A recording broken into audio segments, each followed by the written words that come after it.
Boa noite, queridos irmãos. A graça e a paz seja com todos. Queridos, quero pedir aos irmãos que abram suas Bíblias no livro de Neemias. Neemias, capítulo 12. Neemias, capítulo 12. Nós iremos ler os versos 39, 40, e iremos direto para os versos 44, e iremos até o fim do capítulo 12, que é o 47. Então, versos 39, 40, e do 44 ao 47. Amém? Estamos quebrando o texto, porque eu já preguei, na realidade, todo esse texto do versículo 27 ao 43, mas a gente só está vendo aqui aquelas pontuações do caminho em que os coristas passaram e caminharam até o templo, mas nós não pregamos do 44 ao 47, ok, queridos? Amém, irmãos? Então vamos lá, Neemias, capítulo 12, versos 39 e 40, diz assim: E desde a porta de Efraim, passaram por cima da porta velha e da porta do peixe, pela torre de Hananel, pela torre do Sem, até a porta do gado, e pararam à porta da guarda. Então, ambos os coros pararam na casa de Deus, como também eu e a metade dos magistrados comigo. Agora, por favor, versículo de número 44. Ainda no mesmo dia, se nomearam homens para as câmaras dos tesouros, das ofertas, das primícias e dos dízimos, para ajuntarem nela das cidades as porções designadas pela lei para os sacerdotes e para os levitas, pois Judá estava alegre, porque os sacerdotes e os levitas ministravam ali e executavam o serviço do seu Deus e o da purificação, como também os cantores e porteiros, segundo o mandado de Davi e de seu filho Salomão. Pois já outrora, nos dias de Davi e de Asaf, haviam chefes dos cantores, cânticos de louvor e ações de graças a Deus. Todo Israel, nos dias de Zorobabel e nos dias de Neemias, dava aos cantores e aos porteiros as porções de cada dia, e consagrava as coisas destinadas aos levitas, e os levitas as destinadas aos filhos de Arão. Amém. Feche teus olhos, vamos orar? Bendito seja o Senhor, Deus e Pai de nosso Senhor Jesus Cristo, o qual com muito e grande amor nos amou. Bendito seja o nosso Deus e Salvador Jesus Cristo, pela cruz pesada que carregou e substitutivamente subiu ela em amor por nós. Graças damos ao Santo Espírito que tem comunicado a sua palavra a nós. Fala, Senhor, aos nossos corações. É unicamente e exclusivamente por Cristo que nós estamos aqui reunidos. Ensina-nos a Tua verdade e a Tua palavra, que nós possamos nos deliciar com ela e aprendermos dela. Ajuda-nos, Senhor, a não sermos apenas crentes que conhecem a Tua palavra, mas que vivam a Tua palavra. É no santo nome de Jesus que nós oramos. Amém. Como os irmãos bem sabem, todo o capítulo 12, pela graça de Deus, já foi exposto, historicamente, teologicamente, com todas as lições que de fato o texto nos mostra, mas nós, ao terminarmos a exposição até o versículo de número 43, nós retornamos dos versos 31 até o 43, porque nesses versos é contado e nos falado exatamente a jornada, o caminho em que o louvor agora, instaurado a Deus, nesse grupo de louvor, dividido em duas partes, eles são enviados por Neemias para que eles andem por caminhos específicos. Esses dois grupos, agora separados, esses dois grupos de coros de adoração, os músicos, eles não foram até o templo de Deus através de um caminho aleatório. Qual é o caminho mais próximo ou mais perto para aquele primeiro grupo e qual é o caminho mais rápido para o segundo grupo? Não. Eles seguiram as ordens de Neemias, porque Neemias tinha para si que eles deveriam passar pelos portões, ou alguns portões específicos de Jerusalém, recém-recolocados, como nós sabemos, juntamente com os muros recém-construídos, e também por lugares específicos, como torres, fornos, onde a função normativa desses lugares, a utilidade recorrente desses lugares, deveriam ser agora espiritualizadas, pelo menos naquele momento, e, uma vez espiritualizada, deveriam entender e trazer isso para a vida espiritual deles. Então, os irmãos se lembram, por favor, leiam comigo, a título apenas de introdução, no verso de número 31, é dito: então fiz subir os príncipes de Judá sobre o muro, e formei 2 grandes coros em procissão. Então, aqui está esse enorme grupo de louvor, são divididos em 2 grupos iguais, e é dito que, sendo um partindo à direita, ou à mão direita, como diz o texto, sobre a muralha para o lado das portas do monturo. Mas no versículo 38, ele começa a falar do segundo grupo, e diz assim: o segundo coro ia em frente, e eu após ele. Metade do povo ia por cima do muro, desde a torre dos fornos até o muro largo, e aí começa-se a descrição do caminho do segundo grupo. Informações importantes nós aprendemos, onde eles deveriam passar por esses lugares, entender, e já sabiam, obviamente, eram judeus, entendiam a função normativa, secular, cotidiana daqueles ambientes, mas uma vez que eles entendiam essas funções, eles deviam trazer isso para a vida espiritual deles, sabendo que o caminhar deles, do ponto de partida, até chegarem ao templo para adoração, simboliza toda a vida crente em Deus, uma vida espiritual, toda a nossa existência. É a nossa jornada cristã. É muito semelhante à jornada de O Peregrino, o segundo livro mais vendido na história depois da Bíblia, de John Bunyan, que escreveu O Peregrino. E ele vai fazer algo parecido com isso aqui no texto, onde tem um personagem, o nome do personagem é Cristão, e ele vai nessa jornada até a cidade de Nova Jerusalém. É exatamente esse o ponto onde cada um desses grupos precisam caminhar nessa jornada específica, reparando pelos lugares, pelos portões, os lugares por onde eles passam, e espiritualizando esses lugares, trazendo essas realidades para a vida espiritual deles. No versículo de número 31, nós passamos já por alguns lugares. O primeiro lugar que eles passaram, no verso 31, é a porta do monturo. Monturo são lixos. É tudo aquilo que já está destruído, e era uma porta específica, de uso específico, para a retirada do lixo de Jerusalém. Não se pode tirar lixo por outro lugar, não se pode passar um cadáver por outro lugar, até por uma questão higiênica de contaminação. Não se pode passar lixo aonde é a porta aonde se recebe alimento. É uma questão até logística da cidade. Mas o que isso significa espiritualmente é que quando eles passassem por lá, eles deveriam deixar os seus pecados. Uma vez que todos já são crentes em Deus, aqui não está falando do período de conversão, mas da jornada cristã, da caminhada cristã, eles deixavam ainda aqueles pecados que insistiam em carregar com eles. Então eles passam pela porta do monturo, no verso 31, depois vamos ao verso 37, e eles passam pela porta da fonte, e essa porta da fonte vai se dar no jardim da casa do rei, no jardim do palácio de Davi, e ali existe um açude, um manancial, a água brota da terra, falando que Deus é a nossa fonte, Ele é o nosso sustento, e a água que há nessa fonte é a água viva, simbolizando a pessoa de Cristo. Aliás, Ele mesmo se referiu como a água viva no Evangelho de João, no capítulo 4, se você beber, ele diz à samaritana, da água que eu tenho para ti, rios de águas vivas fluirão dentro de ti e correrão para ti por toda a eternidade, ou para a eternidade, de acordo com algumas versões bíblicas.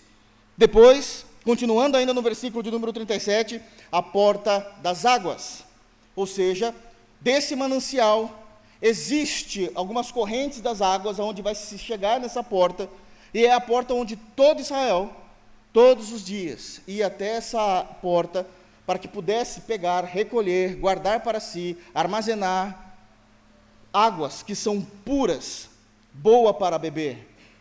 E ali significa que essa água quem dá para nós é o Espírito Santo, que nos leva até a fonte, onde a fonte dessa água é o próprio Cristo e o próprio Deus.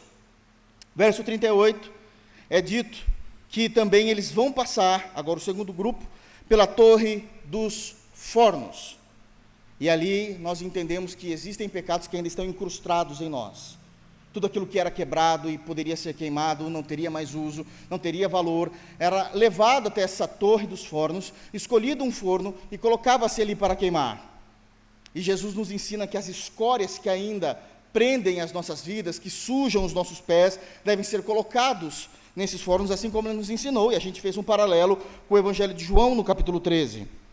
E por último, passamos pelo muro largo, onde fala-se da nossa individualidade, da alegria da nossa celebração. Embora todo culto passa-se por um princípio regulador do culto, há espaço em Deus para que nós possamos adorá-lo com a nossa identidade, com a nossa expressividade. Então agora, nesse ambiente de muros largos, é onde nós conseguimos, por exemplo, levantar as mãos, aplaudir, celebrar, sem que a gente venha atrapalhar os irmãos que estão ao lado. E por último, terminamos iniciando o versículo 39, e desde a porta de Efraim, e aqui significa duplamente frutífero. Efraim é um dos filhos de José, juntamente com seu irmão Manassés, eles se tornam as duas tribos de Israel, uma vez que a tribo de José não existe, e a tribo de Levi estava trabalhando no templo. Para cobrir esse espaço, Jacó toma esses dois netos como seus filhos e os estabelecem como cabeça de tribo. O primeiro filho, aqui Efraim, significa duplamente frutífero. É isso que significa. E por isso uma dessas portas é a porta de Efraim, porque eles precisavam pensar que nessa jornada, depois de ter passado por todos esses lugares, o que resta a nós e o que é esperado de nós por parte de Deus é que nós venhamos frutificar no reino de Deus. Nós venhamos frutificar em nossa vida individual com o Senhor, mas também com o reino. Só abrindo um parênteses aqui, Manassés, que não está aqui, mas é o irmão de Efraim, Manassés significa esquecimento. José deu esse nome a seu filho, dizendo: eu não tenho traumas do que aconteceu, porque ainda que foi difícil, eu sofri, eu tenho marcas, evidente que existiam traumas, mas Deus me sustentou. Deus mudou a minha vida. Então ele coloca no nome de um dos seus filhos, Manassés, que significa esquecimento, apenas aí a título de curiosidade. Amém, irmãos? Vamos seguir o texto? Nós estamos aí, então, nessa jornada, continuando desse segundo grupo, sendo que o primeiro lugar que eles passaram, de acordo com o versículo 39, é a porta de Efraim. Ok? Ok, irmãos? Amém? Verso 39. Vamos lá. E desde a porta de Efraim, passaram por cima da porta velha.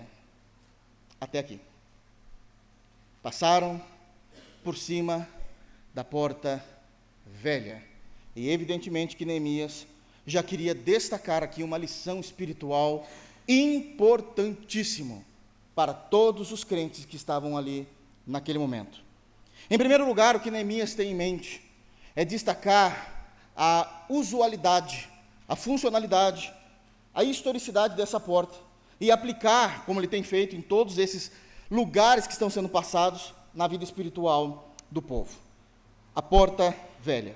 Mas eu inicio a minha fala dizendo o seguinte: por favor, irmãos, não entendam a porta velha como um portão. Nós sabemos que porta que são aqueles portões dos muros de Jerusalém, né? São 12 no total. Não entendam essa porta, essa expressão porta velha, como um portão em estado decrépito, envelhecido, algo que já está totalmente destruído. Não vejam esse portão como algo que já está obsoleto, até porque há poucos dias atrás foram recolocadas todas as portas. A porta está novinha, a porta está linda. Não sei se existia isso, mas é como se a porta estivesse acabada e envernizada. Então não está se falando do estado natural da porta. A porta se chama Porta Velha pelo significado dela. E existem alguns significados que eu preciso falar com os irmãos. E aqui, possivelmente é a porta que eu vá mais demorar com os irmãos. Porque existem alguns significados culturais e alguns significados teológicos que vamos precisar entender, e eu peço a paciência dos irmãos. Ok, queridos? Um primeiro destaque que eu quero dar a essa porta é que ela foi a primeira porta de todo o muro.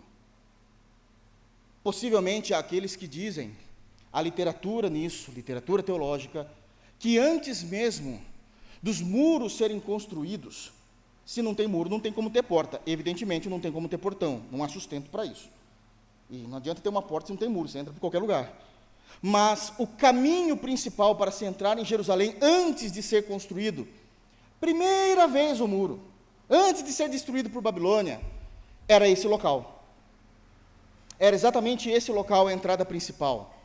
Sabe quando os antigos querem falar da historicidade da sua cidade, de uma região, ou do lugar que eles moram, falam assim, olha, quando eu cheguei aqui era tudo mato.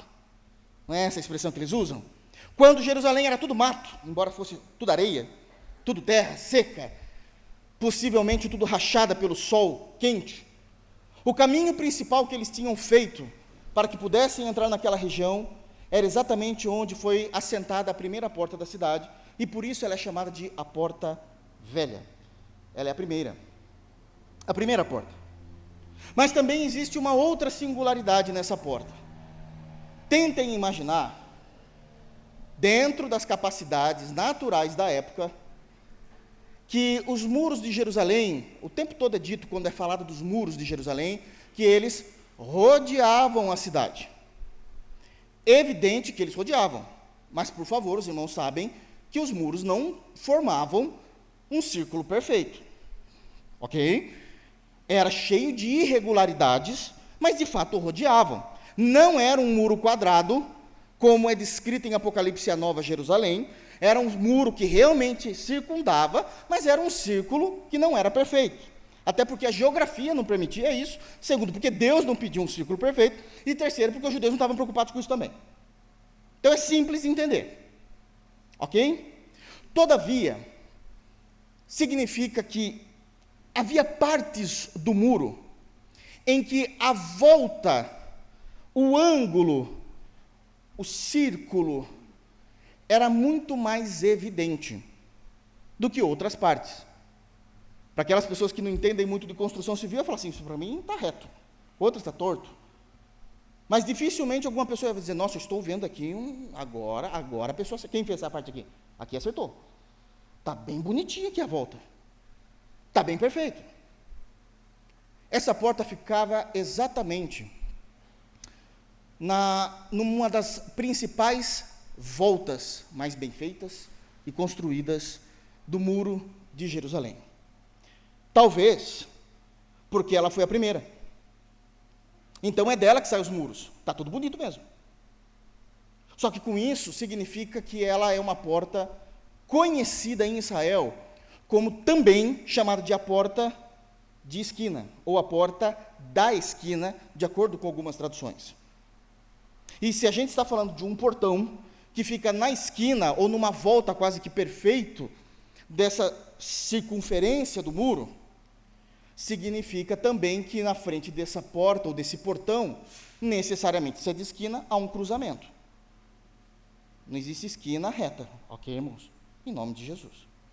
Então, isso aí é aritmético. Não mudou. Só que todo cruzamento, existe um maior movimento de pessoas do que as ruas laterais. E isso é até hoje. Isso é até hoje. Isso significa que essa porta tem duas singularidades. A primeira delas, ela é a primeira porta, então a porta mais velha que está situada no muro. E a segunda é que diante dessa porta, sempre pensando nessa porta para o lado de fora dos muros, existe um cruzamento. E por causa disso, por conta disso, um maior movimento de transeuntes passando. Porque são vias que ligam lugares diferentes. Essa porta, ela vivenciou eventos que as outras portas não vivenciaram. Essa porta vivenciou encontro de pessoas, porque ali tinha um maior fluxo. Essa porta, se pudéssemos dizer, ela ouviu muitas conversas que nenhuma outra porta ouviu. Tanto pelo tempo que ela já está lá, como pela quantidade de pessoas e eventos, ocorrências cotidianas diversas que se acontecem num cruzamento. Ela ouviu conversas sérias, ouviu conversas bobas, de pessoas que simplesmente se encontraram sem saber, por acaso, e começam a conversar. Essa porta ouviu grandes negociações que aconteceram ali para fora dos muros. Essa porta viu pessoas boas passando em sua frente. Essa porta viu pessoas más passando em sua frente. Essa porta, por ser a primeira, ela viu inimigos, exércitos se levantando contra Jerusalém para atacarem Jerusalém. Essa porta viu os exércitos de Israel defendendo Jerusalém. Essa porta viu reis sendo elevados ao trono. Essa porta viu reis sendo depostos do trono. Em suma, essa porta, ela tem uma experiência de existência muito maior do que todas as outras 11 portas. Porque ela viu o que nenhuma outra porta viu, ouviu o que nenhuma outra porta ouviu. Ela viu reis sendo levantados, reis sendo abatidos, conversas, falas, pessoas boas, ruins, exércitos se levantando, exércitos defendendo. Ela é a porta velha, porque além dela ser a primeira a ser colocada no muro, ela acumula, e aqui é o ponto da espiritualidade em que era para se ter dessa porta, ela acumula a sabedoria de uma existência. A ideia que Neemias tem de quando todo o povo deveria passar por aquela porta, é que não desprezasse a sabedoria e a experiência do seu povo. Eu abro um parênteses aqui. Essa porta não está se referindo a experiências espirituais, individuais que cada um tem com Deus. Não é isso.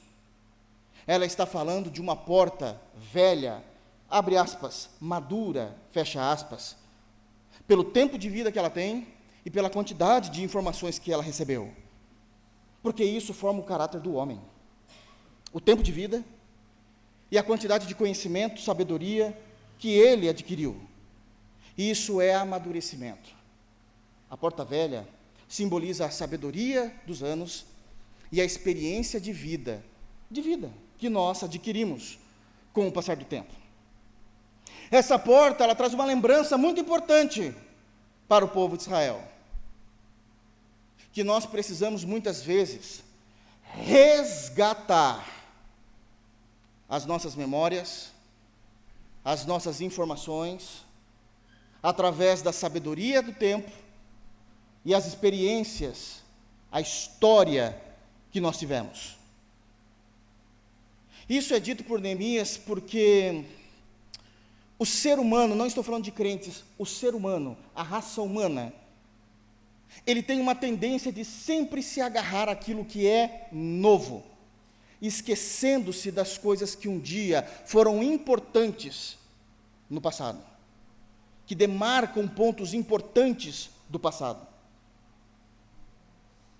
E Neemias está dizendo, olha, vocês precisam resgatar a história através da experiência em que vocês tiveram. Os muros foram reconstruídos, as portas foram recolocadas, o templo foi reerigido novamente, mas a fé em Deus não começa aqui. Já tem uma história, já tem uma experiência, já existe uma lei, antes de toda essa reconstrução, porque existe o perigo, e agora estou olhando para o povo de Deus especificamente, existe o perigo de cairmos em dois erros. em nossa fé. Primeiro perigo, achar que a igreja de Jesus Cristo passou a existir a partir da data do nosso nascimento. Nós olhamos para a igreja, pensamos em igreja, observamos a igreja, lembramos da igreja, sempre a partir da minha existência nessa terra. A gente desconsidera tudo o que foi igreja há 2000 anos atrás. Isso é arrogância, soberba e falta de inteligência. Mas também temos um segundo erro. A propensão de querer e imaginar que reino de Deus existe a partir da fundação da nossa denominação. E a gente se esquece do que passou para trás, de como era antes. A orientação de Neemias é: passe pela porta velha. Ela tem história para contar.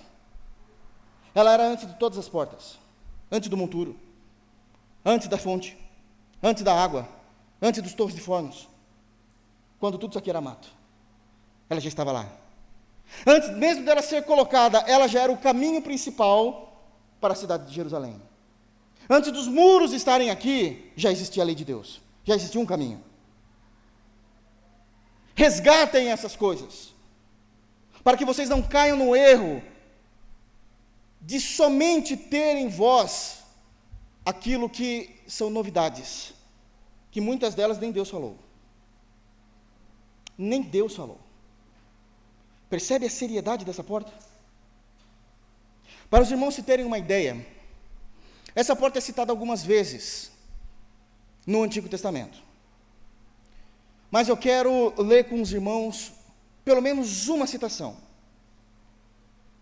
E esta citação eu quero ler com os irmãos porque hoje é culto de doutrina. A citação que nós iremos ler dessa porta no Antigo Testamento, pelo menos essa, uma, nós nem temos tempo para ler outras, ela é tão profunda no contexto em que ela é citada, que essa porta vai se achegar até você, individualmente. Nós vamos ver isso na Bíblia. A importância do que Neemias está falando e conduzindo este povo a passar por essa porta, que aqui no texto de Neemias é chamado como a porta velha, mas em alguns outros lugares como a porta de esquina.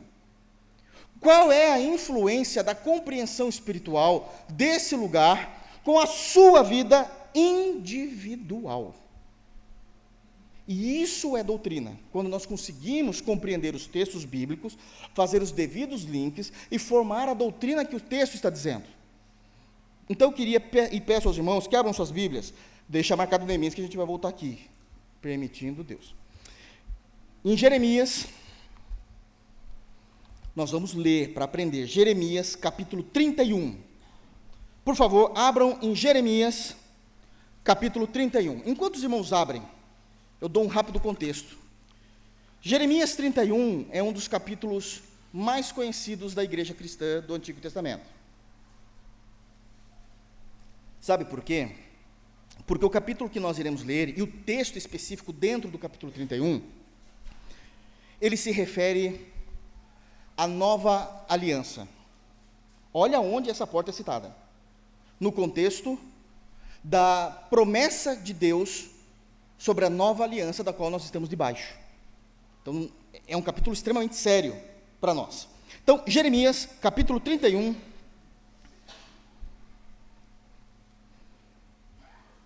A gente vai ter que ler, irmãos, não tem jeito. A partir do versículo 31 até o final. É evidente que eu não vou expor tudo, mas é necessária a leitura. Ok? Ela vai ser citada, já falando spoiler, no versículo de número 38. Vamos ler juntos? Leiam aí rapidamente comigo. Somente o versículo 38. Jeremias 31, 38 diz: Eis que vem dias, diz o Senhor, em que esta cidade, está falando de Jerusalém, será reedificada, como está sendo reedificada, lá em Neemias, reedificada para o Senhor desde a torre de Hananel até a porta da esquina. Olha lá aí. Por que ela é citada aqui? Agora a gente precisa entender o contexto, porque texto sem contexto é pretexto para heresia. Então vamos lá, versículo 31. Olha a promessa de Deus. Jeremias 31. Olha Deus falando através do profeta. Ele diz, eu preciso que vocês prestem muita atenção agora, que vocês vão ter que usar o tico e o teco, ok? Eis aí vem dias, diz o Senhor, em que firmarei nova aliança com a casa de Israel e com a casa de Judá. Opa! Deus está agora dizendo que uma nova aliança vai existir, superior à antiga aliança dada por Moisés e que começou-se em Abraão. Então existe uma aliança nova. Como que a gente sabe que ela é superior? Vamos continuar o texto, 32. Não conforme a aliança que fiz com os seus pais, os patriarcas. Não. Uma aliança superior, eterna, perfeita. E continua. No dia em que os tomei pela mão para os tirar da terra do Egito, porquanto eles quem? Já desde os patriarcas até o período de Neemias, eles anularam a minha aliança, porque o tempo todo, eles pecavam. Não que nós não façamos isso, mas Deus vê isso como uma anulação da aliança. Olha a seriedade. Uma vida de pecado e o excesso de pecados no meio do povo de Deus, Deus vê isso como uma anulação da aliança. Ele continua. Ainda no versículo de número 32, porquanto eles anularam a minha aliança, não obstante eu os haver desposado, diz o Senhor. Porque esta é a aliança que firmarei com a casa de Israel. Depois daqueles dias, diz o Senhor, dias, que dias? Retorno do cativeiro babilônico, começando no período de Neemias. Ele está começando essa obra, ele não está firmando ainda, ele está preparando o terreno para essa nova aliança, que vai ser na pessoa de Cristo, quando Cristo nascer. Aí fica mais simples para os irmãos entenderem. Mas veja bem como ele vai dizer isso. Porque esta é a aliança que firmarei com a casa de Israel. Depois daqueles dias, diz o Senhor, na mente lhes imprimirei as minhas leis, também no coração lhes inscreverei, eu serei o seu Deus e eles serão o meu povo. Característica da natureza dessa nova aliança. Característica da natureza dessa nova aliança. O próprio Deus é que colocará a compreensão e a devoção da nova aliança na vida do crente. Diferença da característica da aliança anterior. Quais são as diferenças? Ou pelo menos a principal. A anterior não era necessariamente uma aliança individual, era uma aliança corporativa sobre todo Israel, a nação. Nasceu em Israel, a antiga aliança já estava sobre aquela pessoa. Nova aliança. Essa nova aliança só se faz presente quando genuinamente há a conversão do indivíduo. Porque é o próprio Deus que vai imprimir isso na mente, compreensão, intelectualidade e coração, a devoção dessa nova aliança. Vocês estão entendendo a seriedade disso? Parece que é só uma palavras bonitinhas. Não é. Elas são seríssimas. Está mudando toda a natureza da antiga aliança para a nova aliança. Quem imprime a nova aliança na mente e no coração do crente? Deus. Como ele faz isso? De forma soberana. Ele decide em quem vai fazer isso. Está ficando um pouquinho mais sério, né? Porque na antiga era corporativo. Nasceu em Israel, você está debaixo dessa aliança. Você vai receber as bênçãos dessa aliança. Não significa que você vai ser salvo, mas significa que você está participante da aliança de Deus. Filho de judeu, judeuzinho é no sentido da aliança. Filho de crente, não é crente. A salvação é individual.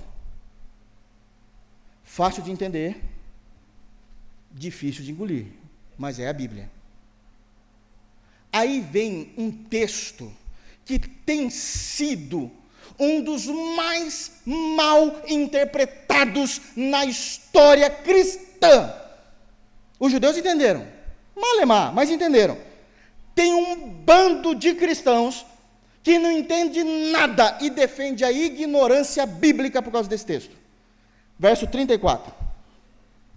Uma vez que Deus imprimiu na mente e no coração, vem o versículo 34 dizendo: não ensinará jamais cada um ao seu próximo, nem cada um ao seu irmão, dizendo: conhece ao Senhor, porque todos me conhecerão, desde o menor até o maior deles, diz o Senhor, pois perdoarei as suas iniquidades e dos seus pecados jamais me lembrarei.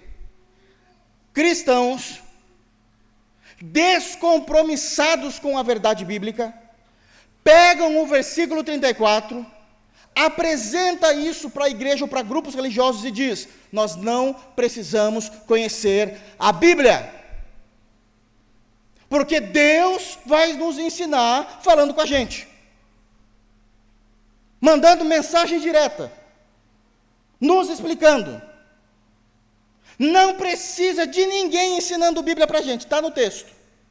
Está no texto, olha lá, o versículo 34, dizendo, como que é? Nem cada um ao seu irmão, está aqui, ó, dizendo, conhece ao Senhor, então não precisa. E estudar a Bíblia é perda de tempo, porque bom mesmo é quando Deus fala diretamente com a gente, e Ele fala todo dia comigo, vai mostrando, revelando, blá, blá, blá. Isso é de uma ignorância que eu nem sei dizer. Um dos maiores erros que um cristão pode cometer diante da igreja, diante de Deus, é fazer uma doutrina a partir de um único versículo. Isso não é permitido na Bíblia. O próprio Jesus falou que doutrina é feita a partir de 2 e 3 versículos que coadunam, para não ter o erro de uma má interpretação. Mas isso é real. Eles entendem dessa forma e ensinam dessa forma. Qual o contexto disso? Irmãos, o contexto em que o Senhor Deus está falando sobre isso não tem nada a ver com estudar a Bíblia. O contexto é Antiga Aliança, Nova Aliança. Característica da Antiga Aliança, característica da Nova Aliança. Eu não posso sair do contexto, porque isso mostra o meu despreparo, me desculpa, intelectual. Eu sou uma pessoa boba, para não falar outra coisa, que não tem a mínima capacidade de interpretar um texto. O contexto é sobre a Antiga Aliança, Nova Aliança. A Antiga Aliança que será, ou deixará de existir, porque Jesus, em Cristo, Deus irá colocar a Nova Aliança em nós. A ponto de, aí ele diz, que não ensinará jamais cada um ao seu próximo, nem cada um ao seu irmão. Em que sentido? Qual o contexto disso? Porque todos os profetas do Antigo Testamento estavam cansados em seu ministério, de todo santo dia, Deus falar com eles. Vai lá e fala para o povo, se arrependam. Vai lá e fala para o povo que eles devem me conhecer. Vai lá e fala para o povo que eles precisam entender as Escrituras e a lei de Moisés. Vai lá e fala para o povo destruírem as suas idolatrias e retornarem a mim e aos mandamentos. Vai lá e diga para o povo, no resumo de tudo, conhece ao Senhor. Esse é o contexto. Jeremias está cansado de fazer isso. Isaías está cansado de fazer isso. Porque ainda que o ministério seja espiritual, Deus não apaga a consciência humana do seu servo.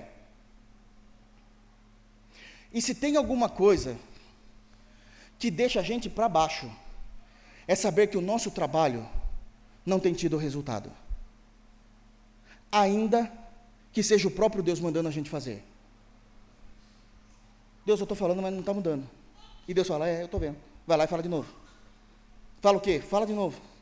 Vai lá e diga, se arrependam dos seus pecados, conheçam ao Senhor, conheçam qual é a verdade.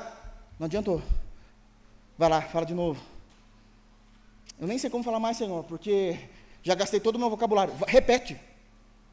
E eles vão, também não deu. Repete, também não deu. Repete, também não deu. Em suma, o ritual profético do Antigo Testamento não tinha mais valia para o coração de crentes que estavam se afastando de Deus. Por isso, no verso anterior, 33, Deus diretamente imprimirá o conhecimento de sua pessoa na mente e no coração. Que conhecimento é esse? É o conhecimento de toda a doutrina das Sagradas Escrituras? Não! 100 vezes não! O conhecimento em pauta é o conhecimento da necessidade, do genuíno arrependimento e conversão diante de Deus. É isso que ele está falando. Vai lá e diga, se arrependam, se convertam. Se arrependam e se convertam. Conheça ao Senhor, conheça o que Ele quer, arrependimento e se convertam. Ele não está entrando em nenhuma outra questão doutrinária, porque as outras questões doutrinárias continuam sendo aprendidas com profetas, pastores e mestres. Ele não está ignorando o ministério de ensino. Ele só está dizendo a respeito da conversão. Vocês falando não está adiantando, eu mesmo irei resgatar essas pessoas. Quem eu quiser. Isso prova que o arbítrio é uma furada, porque quando os profetas falavam, ninguém se converteu, eles não queriam. Sabe por que as pessoas se converteram? Porque eu, diz o Senhor, eu imprimi o meu nome na mente e no coração deles, sem pedir permissão. Soberania, eleição, predestinação. Está claro como a luz do meio-dia, mas alguém matou a aula de português. Até a Nenê está falando. É isso. Mas não é só isso. Não é só Jeremias que está reclamando desse assunto. Isaías também. Isaías é um livro antes de Jeremias. Abram Isaías, capítulo 54. Isaías, capítulo 54.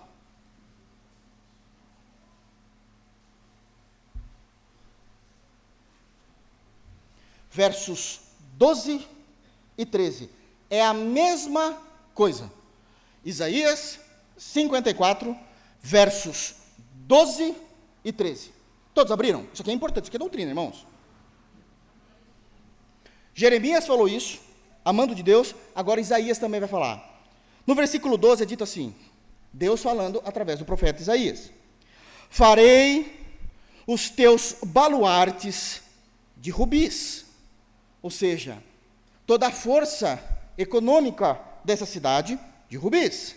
As tuas portas de carbúnculos e toda a tua muralha de pedras preciosas. Evidentemente que isso não é literal, mas derramando uma bênção divina sobre Jerusalém. Está falando das portas, dos muros, ok, irmãos? Ok? Só que para Deus, gente é mais importante do que cidade. Ele fala da bênção sobre a cidade, mas ele quer tratar com as pessoas. E aí no versículo 13, vem o mesmo assunto. Todos, isso aqui é a promessa de Deus, todos os teus filhos serão ensinados do Senhor, e será grande a paz de teus filhos. Opa, temos uma informação aqui nova. Reafirma o que Jeremias falou. Deus que vai ensinar. Em Jeremias tem a forma como Deus vai fazer, na mente, no coração. Isaías traz uma outra informação profética, final do versículo 13, e será grande a paz de teus filhos. Que paz? Porque todos nós éramos por natureza filhos da ira de Deus, por natureza. Cada ser humano que nasce já tem um alvo nas suas costas, em que Deus está apontando para aquele alvo, a não ser que aquela pessoa seja salva por Cristo. É Cristo que faz a nossa paz com Deus. Romanos, capítulo 5, versículo 1. É em Cristo que nós temos essa paz. Não porque Deus falou assim, deixa quieto. Ele pegou o teu pecado, o meu pecado, e colocou sobre a pessoa bendita de Cristo e o moeu na cruz. Por causa da obra perfeita de Cristo, temos paz com Deus. A justiça de Cristo foi atribuída a nós, de tal maneira que Deus olha para nós através das lentes de Cristo, e não está mais irado conosco, porque a justiça que Deus queria fazer, Ele moeu o seu próprio Filho na cruz, era para sermos nós lá. Então, aqui chega uma informação, o conhecimento que Deus vai imprimir na mente e no coração do crente, não é o conhecimento de Gênesis e Apocalipse. Eu não preciso mais aprender, Deus fala comigo. Não é isso! É o conhecimento de que, se vocês se converterem, haverá paz entre o indivíduo e eu. Está no texto, só precisa entender. Mas está no texto. Vocês viram como a gente está caminhando para formar a doutrina? Quem que conclui a doutrina dizendo que é exatamente isso que nós estamos falando? Jesus. Jesus. Quem está falando dessa doutrina? Os profetas. Jeremias, Isaías, tem outros, mas por enquanto só. Abram o Evangelho de João. Vamos ver o que Jesus fala desse assunto. Evangelho de João, capítulo 6. E aqui nós vamos ver Jesus ratificando não somente a informação dessa nova aliança, como também de que é o próprio Deus que vai imprimir e colocar a nova aliança dentro de nós. Evangelho de João, capítulo 6. O tic-tac está funcionando aí, né, irmãos? Evangelho de João, capítulo 6. Abriram? Vamos seguir? Do 41 em diante, mas não vai ser muito não. Eu vou cortar aqui. A gente nem tem tempo para isso, mas vamos lá. João, capítulo 6, ok? O capítulo 6 de João é um discurso que Jesus está arrebentando com os judeus. Não é com os fariseus só não. É com todos os judeus. Porque os judeus começaram a seguir Jesus, porque eles queriam todo dia pela manhã tomar café da manhã. Porque foi depois da multiplicação. Aí Jesus fica bravo, dizendo assim, vocês estão vindo atrás de mim para que eu vos dê de comer. Comer literalmente. Vocês viram multiplicando pão, agora vocês não querem trabalhar, vocês querem comer de graça. Isso está errado. Vocês têm que vir a mim porque eu sou o pão da vida. E não pelo pão que vocês estão comendo todo dia no café da manhã. Porque se tem gente folgada, é o ser humano. Vocês sabem disso. 41. Olha só, está no meio desse discurso. João 6, 41. Olha as palavras de Jesus. Em nome de Jesus, entenda o que ele está dizendo. Murmuravam, pois, dele os judeus. Está vendo que não é a liderança aqui não, como no Mateus 23. São os judeus em geral. Murmuravam de Jesus os judeus, porque dissera, eu sou o pão que desceu do céu. Primeiro, eles não queriam saber disso. Eles queriam saber quando é que Jesus vai multiplicar o pão e onde precisar mais comprar pão. Está caro. Segundo, e daí? Olha o que o Senhor está falando. Que ele é o pão vivo que desceu do céu. Ele está dizendo que ele é o Messias. Continuamos o texto. E diziam, 42, não é este Jesus, o filho de José? Acaso não lhe conhecemos o pai e a mãe? Como, pois, agora diz, desci do céu? Eles estão dizendo, não pode ser ele, porque a gente sabe que ele é filho de José e Maria. Estão vendo apenas o aspecto natural de Jesus e não o aspecto divino. A grande pergunta é, por que é que eles não estão vendo o aspecto divino de Jesus? E a resposta é simples, porque Jesus não quer que eles vejam. Isso é o mais difícil. Porque não é arbítrio, é soberania divina. Está no texto, vamos continuar? 43. Respondeu-lhe Jesus, não murmureis entre vós. Parem de ficar discutindo. Tenho uma coisa para falar para vocês. E o versículo 44, talvez era melhor Jesus nunca ter falado isso para eles. Jesus diz no versículo 44, o que eu tenho para falar para vocês é o seguinte, ninguém Ninguém. Está isso escrito na sua Bíblia? Ninguém. Ele está afirmando algo. Pode vir a mim, se o Pai que me enviou não o trouxer, e eu o ressuscitarei no último dia. Aqui tem uma conotação de salvação. Deixa eu explicar. Essa conotação da doutrina de salvação, ela foi dividida em duas partes. A primeira parte da conotação de salvação, da compreensão da doutrina de salvação, ela é aceita por todos os cristãos. Todos os cristãos. A não ser que seja muito herege. Mas independente da vertente, reformado, pentecostal, neopentecostal, a primeira parte todo mundo aceita, que é o seguinte. Certa vez Jesus disse também nesse bendito evangelho, só que no capítulo 14, no versículo 6, Jesus falando dele mesmo, ele diz: eu sou o caminho, a verdade e a vida. Ninguém, está aqui também no texto, vem, ele não fala ninguém vai. O texto é claro no grego. Ninguém vem ao Pai. O que ele está dizendo? O Pai está atrás de mim, eu sou a porta. Para vocês terem acesso a Deus Pai, vocês precisam passar por Deus Filho. Ninguém vem ao Pai a não ser por mim. Primeiro aspecto da doutrina da salvação, todo mundo entende, todo cristão, independente da vertente. Para eu chegar até o bendito Deus Pai, ao santo Deus Pai, eu tenho que passar por Jesus. Ele é o único caminho, ele é a verdade e a vida. Não é através de paganismo, idolatria, santos, outros caminhos religiosos, zodíaco, não tem nada disso. É somente Jesus Cristo. Ele é o caminho. Taxativamente, ele é o caminho, ele é a verdade, ele é a vida. Mas esse é só o primeiro ponto. Para chegarmos a Deus Pai, tem que passar por Filho. Segunda questão, e aqui todo mundo solta a mão. Para chegar a Deus Pai, todo mundo concorda, passa-se por Jesus Cristo. E para se chegar a Jesus Cristo? Aí todo mundo começa a falar, é o arbítrio, é eu que escolho, não é não. Não, aí tem a segunda parte. Para se chegar até Jesus, é Deus Pai que tem que trazer.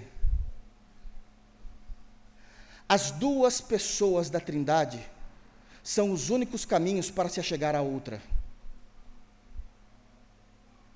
Só se chegamos a Deus Pai por meio de Deus Filho.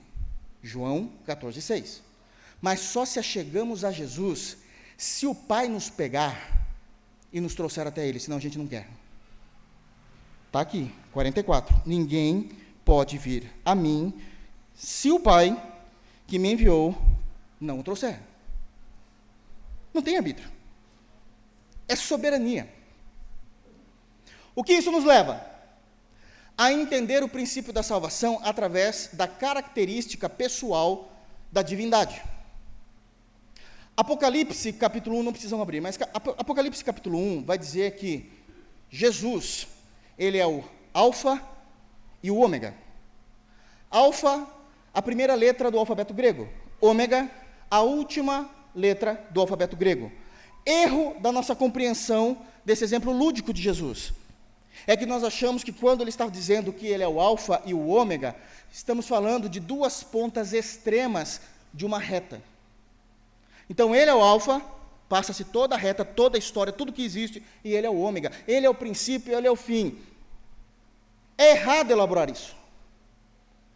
Porque senão, ainda que ele seja o alfa e o ômega, a gente está achando que a história começa em algum lugar e termina em outro lugar, mas em ambos os lugares o Senhor está. Isso é um erro. Então, como que a gente vê esse exemplo lúdico de que ele é o alfa e o ômega? Como um círculo perfeito. É mais ou menos assim. Imagine um círculo, e aqui é o ponto inicial do círculo.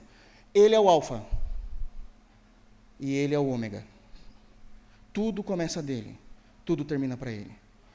Em Cristo nós chegamos ao Pai, mas precisamos do Pai para chegar no Filho. Ele é o círculo perfeito. Não tem ação nenhuma nossa.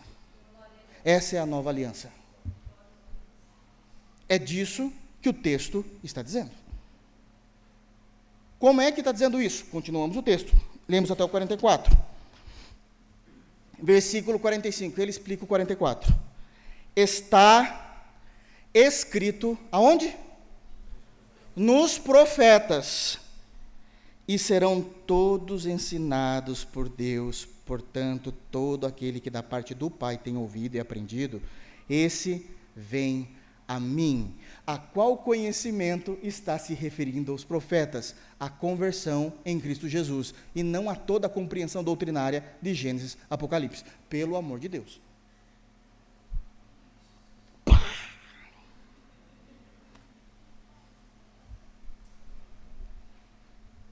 Está no texto, não briga comigo. Jeremias 31, a partir do verso 31. Quando chega no 34, não haverá necessidade de que ninguém vos ensine. Ensine o quê? De Gênesis, Apocalipse? É o que as pessoas pregam. Sim, não precisamos de estudar. Não, errado. Qual é o contexto? Antiga aliança, nova aliança. Vamos para Isaías, também é dito, olha, não vai ser necessário que ninguém vos ensine, porque quando o Senhor vos ensinar, haverá paz. Que paz? Nós não temos mais pecados porque nos convertemos, o Senhor nos chamou ao Evangelho. Só está falando disso. Nós conhecemos o meio de salvação e é somente em Jesus Cristo. Quem ratifica e conclui isso? Jesus. Ninguém vem ao Pai a não ser por mim. Todavia, ninguém vem a mim se o Pai não vos trouxer. Já dizia os profetas. O Pai vai ensinar vocês a meu respeito. E vocês serão salvos. É só disso. Por isso ele é o Alfa e o Ômega. Como tiramos essa aplicação para nós? Romanos 15.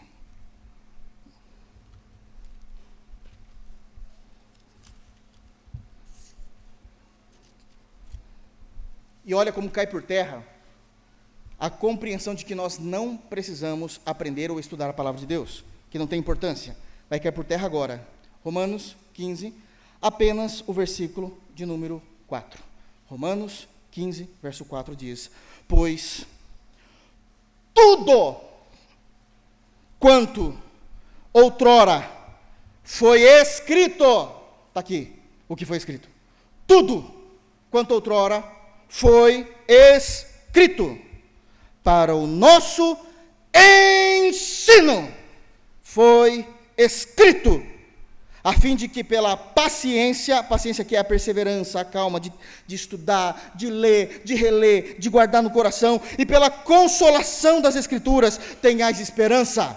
Como é que um abobado abre a boca para dizer que nós não precisamos estudar a Bíblia? Porque tudo o que foi escrito é para o teu ensino.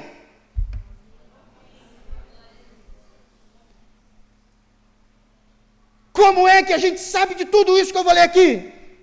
Sobre como Jeremias trata o assunto, como Isaías trata o assunto, como Jesus trata o assunto, porque está escrito. E tudo o que está escrito é para o vosso ensino. Sente-se, abre a Bíblia, tenha persistência, paciência e seja consolado pelo Deus da glória.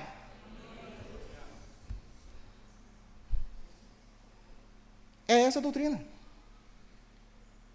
É nessa doutrina que é falado do portão que vocês nem estavam lembrando. Vamos voltar? Lá em Jeremias. Jeremias 31. Nós lemos até o 34, onde está escrito no 34, não ensinará jamais cada um ao seu próximo, nem cada um ao seu irmão, dizendo, conhece o Senhor, porque todos me conhecerão, desde o menor até o maior deles, diz o Senhor, pois perdoarei as tuas iniquidades, e dos teus pecados jamais me lembrarei. Meu Deus do céu, isso aqui é salvação. Como que então, alguém pode achar que está falando do ensino de Gênesis, Apocalipse? Quando é que Deus perdoa os nossos pecados, e não se lembra das nossas iniquidades? Na salvação, na conversão. Você viu o balaio de gato que eles fazem? 35, assim diz o Senhor, que dá o sol para a luz do dia, e as leis fixas, a lua e as estrelas, para a luz da noite, que agita o mar, e faz bramir as suas ondas, Senhor dos exércitos é o seu nome. Se falharem estas leis fixas, são as leis naturais, da natureza, nunca falhou, evidente. Irmãos, se a Terra girasse um pouquinho mais lento do que é, possivelmente os dias seriam 10 vezes maiores, e a noite 10 vezes mais longas. Durante o dia seria queimado tudo o que existe, durante a noite aquilo que sobrou seria congelado. Jeremias está falando de leis da física. Ele nunca estudou isso. É Deus falando dele. Enquanto durar essas leis fixas, diante de mim, diz o Senhor, deixará também a descendência de Israel de ser uma nação diante de mim para sempre. Assim diz o Senhor, se puderem ser medidos os céus lá em cima e sondados os fundamentos da terra, até hoje não conseguimos. A gente tem uma base. Qual o tamanho do universo? O máximo que conseguimos chegar, de uma ponta a outra, sendo que o universo não é também estático, que também está sempre em desenvolvimento, mas esse é um outro assunto. Mas o máximo que a gente chegou, 93 bilhões de anos-luz para correr de uma ponta a outra. 93 bilhões de anos viajando na velocidade da luz. Qual é a velocidade da luz? 300 mil quilômetros por segundo. 93 bilhões de anos. É o que a gente descobriu. A gente não está falando é só isso. É o máximo que se conseguiu estudar. Então ele está dizendo, se vocês conseguirem ser medidos os céus lá em cima e sondados os fundamentos da terra, meu irmão, se a gente não consegue medir nem a terra, você acha que a gente consegue medir o universo? Ai, pastor, mas a gente já mediu, para. Não passa vergonha. Pesquisa, Fossa das Marianas. É o lugar mais profundo do planeta Terra. Ninguém consegue chegar lá. A pressão atmosférica, parecido, né, porque é a pressão da água, destruiria qualquer coisa que os homens possam criar, pelo menos na tecnologia de hoje. Já foi achado seres e animais que não sobem para a superfície e vivem nas profundezas das Fossas da Mariana. E a gente não tem ideia do que mais pode ter lá. Nós não conseguimos. Assim diz o Senhor, 37, se puderem ser medidos os céus lá em cima e sondados os fundamentos da terra cá embaixo, também eu rejeitarei toda a descendência de Israel, por tudo quanto fizeram, diz o Senhor. Deus castiga, mas não abandona. Presta atenção, é o que ele está falando. 38, chegamos no nosso versículo. Eis que vem dias, diz o Senhor, em que esta cidade será reedificada, porque Deus está dizendo, eu não vou abandonar, mas vocês vão dançar no meu coro. Babilônia está chegando aí. 70 aninhos, só para ficar esperto. Porque Deus castiga o filho a quem ama. Mas eu não abro mão da eleição. Graças a Deus. É isso que ele está dizendo. Eis que vem dias, 38, diz o Senhor, em que esta cidade será reedificada. Prazer, estou apresentando Neemias aos irmãos. Será reedificada para o Senhor, desde a torre de Hananel até a porta da esquina. Percebe como está falando dessa história que nós estamos falando, da importância? Porque essa cidade foi reedificada. Ela foi reedificada. Cristo nasce, e esses muros ainda estão de pé. Eles rejeitam Cristo. Vão passar por disciplina de novo. Babilônia já caiu, mas o Império Romano está tinindo e destrói toda Jerusalém, como os irmãos sabem, desde os anos 70, voltaram só em 1948. Qual é a nossa segurança? A eleição, irmãos. Porque a gente peca, porque a gente erra. É a justificação em Cristo que nos assegura.